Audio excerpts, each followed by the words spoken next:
Salut à tous les amis, c'est Youbs. Dans cette nouvelle vidéo, on va explorer ensemble le Dark Web. Pour comprendre le Dark Web, il faut d'abord distinguer le web classique du Deep Web. Le web classique, ça va être tous les sites que vous pouvez trouver via une simple recherche Google. Et le Deep Web, ce sera toute la partie qui n'est pas trouvable directement. L'exemple le plus simple, on va dire, ce sera vos mails ou encore votre compte Netflix. On va pas pouvoir le trouver juste en faisant une recherche Google, et heureusement. Dans le Deep Web, il existe une partie secrète ou même cachée, ça s'appelle le Darknet. Dans ce réseau qu'on appelle le Darknet, il existe des sous-parties, on les appelle le Dark Web. Aujourd'hui, on va explorer ensemble 10 sites du Dark Web. Sur le Dark Web, il n'y a pas que du mauvais. On abordera également tous les mythes et les arnaques légendaires de cette partie, on peut le dire, mystérieuse d'internet. Numéro 1, Silk Road. Silk Road, sur le Dark Web, c'est un peu l'Amazon du crime. Le site, il a été lancé en 2011 par Ross Helbrecht. Il permettait d'acheter et de vendre des produits illicites, des drogues, des faux documents, des logiciels malveillants ou encore des virus informatiques. Au début, sur le site, la vente d'armes était autorisée, elle a été bannie peu après. Les tueurs à gages et même la pédopornographie, par contre, ont toujours été interdit. Alors un tueur à gages, si vous ne savez pas, c'est une personne qui va tuer quelqu'un en échange d'argent. Donc Silk Road, il fonctionnait comme une plateforme de mise en relation. Les transactions étaient anonymes et intraçables. Les marchandises, elles étaient envoyées par la poste. Les vendeurs, ils utilisaient diverses méthodes pour contourner la surveillance. En 3 ans d'existence, Silk Road a généré plus d'1 milliard de dollars de chiffre d'affaires. Son créateur, Ross Helbrecht, a été arrêté à San Francisco en 2013, mais finalement, après avoir purgé 11 ans de prison, il a été gracié en 2025 par Donald Trump. Numéro 2, Alphabet. Alphabet, c'était une version beaucoup plus aboutie que Silk Road. Le site, il comptait plus de 40 000 vendeurs. C'est absolument énorme. Les utilisateurs, ils pouvaient trouver toutes sortes de produits illicites, un peu comme on a vu avant, on va dire. Mais Alphabet, c'était beaucoup plus criminel. Le site, il proposait aussi des services très graves que Silk Road avait refusé de faire. Le gérant présumé du site, il a été arrêté en Thaïlande en juillet 2017 suite à une longue enquête du FBI qui s'est associée à Europol. Et quelques jours plus tard, il s'est suicidé en prison. Alors moi je pense que l'objectif c'était tout simplement de ne pas compromettre ses collaborateurs. Une nouvelle version du site, Alphabet 2.0, a été lancée en août 2021. La nouvelle version certes était un peu moins criminelle, mais les autorités ont à nouveau réussi à la fermer en 2023. Je vous le dis clairement, ce genre de site, c'est très dangereux car il suffit d'une simple connexion internet pour se procurer absolument n'importe quoi. Numéro 3, Assassination Market. Assassination Market, c'était une plateforme du Dark Web. En 2013, elle fonctionnait comme une bourse macabre. Les internautes, ils pouvaient proposer des noms de personnes célèbres et parier en Bitcoin sur la date de leur mort. L'objectif était simple, celui qui devinait la date de décès de la personne remportait la cagnotte. Ce site, il incitait clairement à la violence et au meurtre. Certains utilisateurs disaient vouloir rendre le monde plus juste en éliminant des personnalités jugées nuisibles. Ça pouvait être des hommes politiques, des chefs d'entreprise ou encore des présentateurs télé. Je vous rassure un petit peu, aucun assassinat lié à ce site n'a jamais été confirmé. Aucun parieur en plus de ça n'a jamais gagné ou perdu d'argent. Tout ça, ça semblait hypothétique. La plateforme, elle a disparu en 2015. Numéro 4, Besa Mafia. Besa Mafia, c'est un site emblématique du Dark Web, il est apparu vers 2015. Le site, il permettait de commander des agressions, des armes ou même des meurtres. Besa Mafia prétendait disposer d'un réseau de tueurs en Europe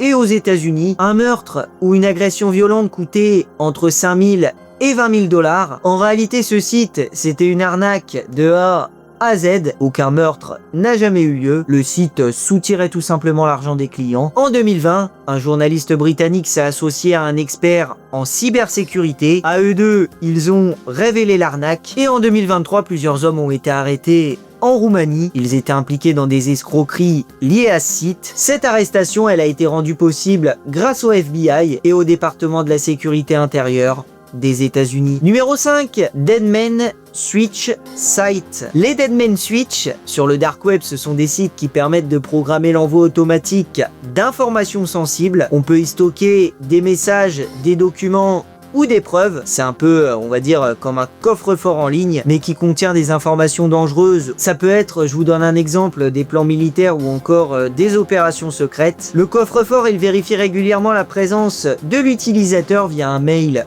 ou un mot de passe. Si la personne ne répond pas dans le délai programmé, le contenu est automatiquement envoyé au destinataire prévu. Ça peut être les médias, des contacts personnels, des avocats ou même des journalistes. Et dans les cas les plus malveillants, les mauvaises personnes. Pour vous résumer, un deadman switch, c'est ce qu'on appelle l'interrupteur de l'homme mort. C'est une technique très dangereuse qui peut causer d'immenses dégâts, mais je vous rassure, elle reste très peu utilisée. Numéro 6, le forum cannibale. Le Cannibal Café, c'était un forum du web, il était accessible en ligne via une simple recherche Google. Sur ce forum, les internautes, ils partageaient leurs fantasmes déviants. Alors ça pouvait être des fantasmes sadiques, des fantasmes sadomaso ou même cannibale. Ce site, il est devenu célèbre en 2002 à la suite d'une affaire criminelle qui a défrayé la chronique. En 2001, Armin Meiwes, un ingénieur informatique de 39 ans, a trouvé une personne consentante sur le site. Il s'agissait de Bernd Brandes.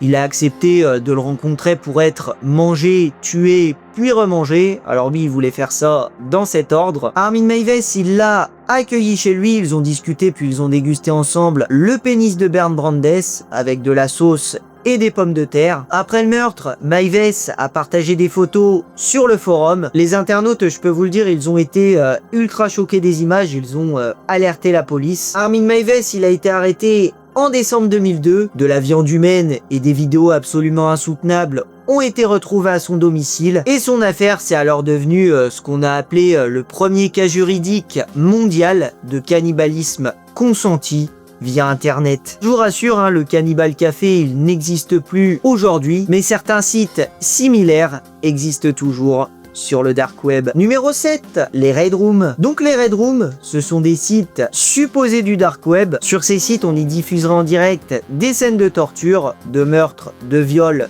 ou de suicide. Moi, ça me donne juste envie de quitter cette planète. Le concept des raid rooms, il permet aux internautes d'observer et même d'influencer les actes infligés aux victimes. Pour cela, ils envoient de l'argent. Ils vont dire par exemple, vas-y, torture-le, je t'envoie 50 €. Bon, je vous rassure, il n'existe aucune preuve crédible de l'existence des raid rooms. La plupart sont des arnaques. Elles servent juste à escroquer. Certaines raid rooms sont en fait préenregistrées, truquées ou recyclent juste d'autres contenus violents. Ce sont pas des diffusions en direct, on va dire. Il est aussi important de ne pas confondre raid room et snuff movie. Les snuff movies, ça existe réellement, c'est quand un criminel filme son meurtre et le poste sur internet. Et du coup, le film qui a réellement popularisé les raid rooms, c'est le film Intraçable de Gregory Hoblit.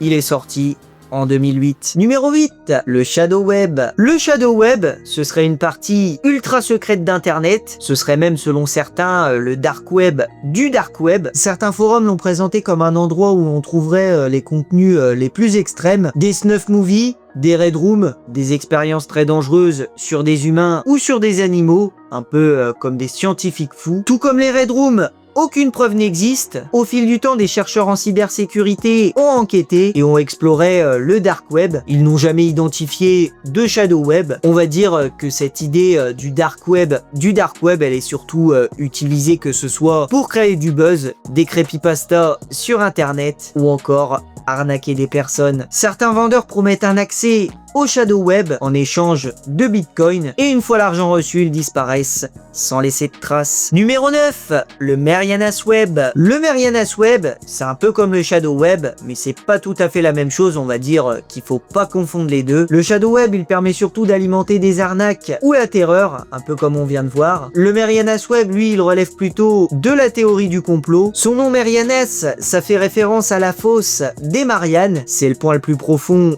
des océans. Le Marianas Web, ce serait donc, selon la légende, le niveau le plus secret d'internet. On raconte qu'il contiendrait des informations ultra sensibles, comme des plans militaires rendus secrets par l'État, des technologies ultra avancées, par exemple des IA ayant une conscience, un peu comme dans Blade Runner. Certains parlent aussi de documents sur des conspirations ou même de preuves formelles de l'existence de l'Atlantide ou des extraterrestres. Cet espace, il serait bien sûr inaccessible au grand public, il serait réservé aux militaires, aux agences de renseignement comme la CIA ou à des chercheurs ultra spécialisés. Aujourd'hui encore, le Marianas Web n'a jamais été prouvé, aucun hacker n'a jamais pu y accéder. Et numéro 10, le dernier, Cicada 3301. Cicada 3301, c'était un groupe en ligne mystérieux. Depuis, il a totalement disparu d'internet. Ce groupe, il s'est fait connaître en 2012. Il créait des énigmes extrêmement complexes. Son objectif, c'était de recruter des membres. Le premier pulse, il a été lancé sur 4chan, plus précisément le 4 janvier 2012. Il a duré